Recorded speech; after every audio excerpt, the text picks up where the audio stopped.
ሰሞኑን እንግዲህ የመሸጫ ቤቶች መዘጋትን ተከትሎ በጣም ብዙ ሰው የተሽከርካሪ ዋጋ ይቀንሳል ወይስ ይጨምራል የሚለውን ጥያቄ ማንሳት ጀምሯል። የተሽከርካሪ ዋጋ ሊቀንስ የሚችልባቸውን 5 ዋና ዋና ነጥቦችን ዘረዘርላችኋለሁ። እናንተ እስከ መጨረሻው ቪዲዮን ታዩና ሐሳብ አስተያየታችሁን ታስቀምጣላችሁ ማለት ነው።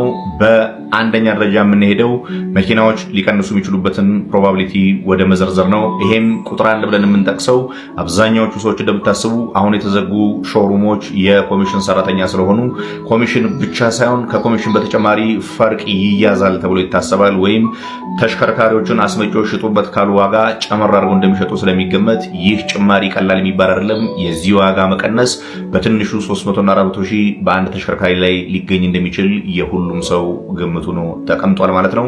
በሁለተኛ ደረጃ የአስመጪውና የገዢው ቀጥታ አለመገናኘት የዋጋ መጨመርን ምክንያት ሊሆን ይችላል።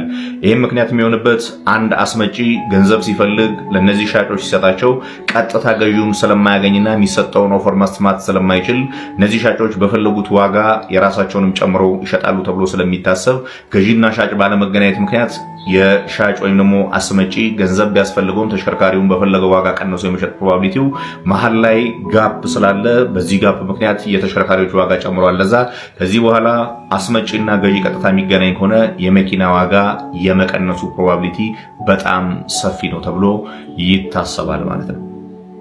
በሶስተኛ ደረጃ አሁን ላይ ማርኬቱ ላይ ወጣችሁ ካያችሁ ያገለገሉ ተሽከርካሪዎች የሚሆን አዲስ ተሽከርካሪዎችን ለአየር ተብሎ ወይም ለትርፍ ተብሎ የሚገዙ በጣም ብዙ ናቸው።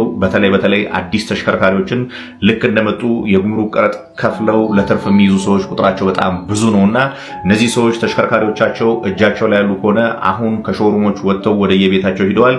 በየቤታቸው ደግሞ የመንግስት ቢሮ የተሽከርካሪ ማን ነው የሚል ጥያቄ ሊያነሳባቸው እንደሚችል ግምታቸውን ስለሚያስቀምጡ ለትርፍ የገዙት ተሽከርካሪ ላይ 300 እና 400 ሺህ ብር ትርፍ የሚጠበቅ ቢሆንም ዛሬ ላይ ይሄ በስማቸው ያልመጣ ተሽከርካሪ ሽጠው ወደ ገንዘብ የቀየር አማራጭ ስለሚያደርጉ በደንብ ዋጋ ይቀንሳል። እነዚህ ተሽከርካሪዎችም ሲሸጡ ዋጋቸው ዝቅ ብሎ ሊሸጥ እንደሚችል ይገመታል ማለት ነው። በዚህ ተቃራኒ በባንክ የሚሸጡ አትራፊ ነጋዴዎች አሉ።